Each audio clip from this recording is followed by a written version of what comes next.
Every day from now until the election, we're giving out $1 million prize. And all you have to do is sign a petition in support of the Constitution. It's very straightforward. You don't even have to vote.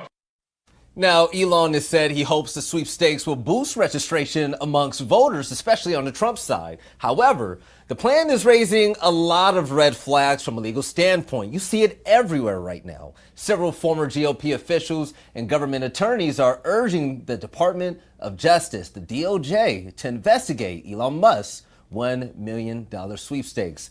So here in the green room, we're going to break it all down. And the question is Musk in violation? Let's bring in legal experts to help us all break it down. I'm joined now by Matt Hoffman of Battleborn Injury Lawyers. And Matt, what's this whole argument about for this lawsuit? Well, there's a federal law. It's an election law. I don't have the exact citation, but it's like 52 U.S. Code 10302, whatever. But it basically says, look, you can't pay somebody to register to vote or attempt to pay them to register to vote. And if you accept payment in exchange for registering to vote, that's a crime too. And it's a big crime. I mean, it's I think up to a $5,000 or $10,000 fine. And 10 years in jail, 5 years in prison. Yeah, so it's a criminal. That's what they're saying. And so they're looking at what Musk is doing and saying, well, what you're doing is enticing people to register to vote, because in order to qualify for this giveaway, you have to be a registered voter in a swing state. And so some legal pundits have come out and said, oh my gosh, this is a blatant violation of the law. Others have come out and said it's a gray area. I kind of fall in neither of those. I don't quite see it that way. Yeah, I don't see it that way at all. So let's get this straight. So Elon isn't paying people to register to vote. He's giving away a $1 million random prize to people that sign the pack. Right. If you are a registered voter, it doesn't matter if you're a Democrat registered voter, independent, nonpartisan. And you have to be registered before you sign. Correct. You have to be registered in order to vote. So that's the argument, right? Well, it's enticing people to register. Maybe, but it's you have to be registered. You have to be from a swing state. And when you register to sign this petition, which just says you support the First and Second Amendment. Right.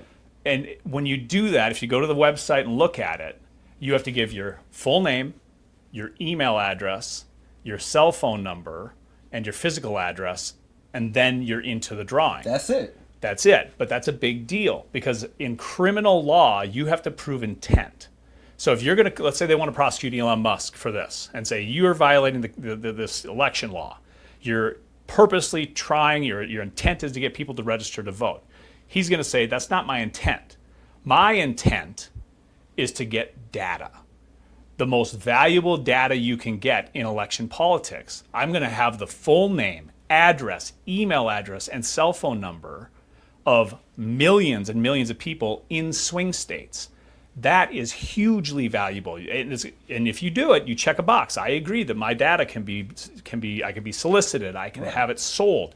He could package that data, sell it to focus groups. He could sell it to opinion survey companies. You could sell it to the Democratic Party, to the Republican Party. So he's going to come in and say, I'm not doing this to entice people to register to vote. I'm doing this to collect data, which has a ton of value. Now, it seems like, especially those that are left-leaning, they're in outrage because of this right now. They say it's unfair. So my question to you, the professional, is Elon violating anything at all? Because from what I understand, he's not telling people to register or who to vote for. No, I don't think he's violating the law at all. I don't think this is even gray area. I think that because of the intent of what he's doing, which is to get data, that doesn't violate any rule. The rule on registering people to vote, you can't pay them to do it. No. But you can go door to door. You can go door to door with the registrations and ask them to register. You just can't pay them for it. Here, he's not even doing that. He's just saying, hey, I'm going to give away money if you give me your data. The only qualification is you got to live in one of 6 swing states, including Nevada, and you got to be a registered voter. That's it. Now, as a byproduct, will people go out and register to vote so that they can qualify for this? Maybe, but that's not his intent. He's not telling them to do that. Correct. His intent is, I want to get this voter data because maybe not this election, but the next election and the next election. Again, if you sign up for this, get ready. Yeah. You're going to get text messages, emails, mailers for the rest of your life. Because this is going to be packaged, sold to all kinds of different people that want this very, very valuable data. That's his defense. I'm not doing this to sway an election. I'm not doing this to get people to register. I'm doing this to collect data so that we can push out information to people. We can do opinion surveys.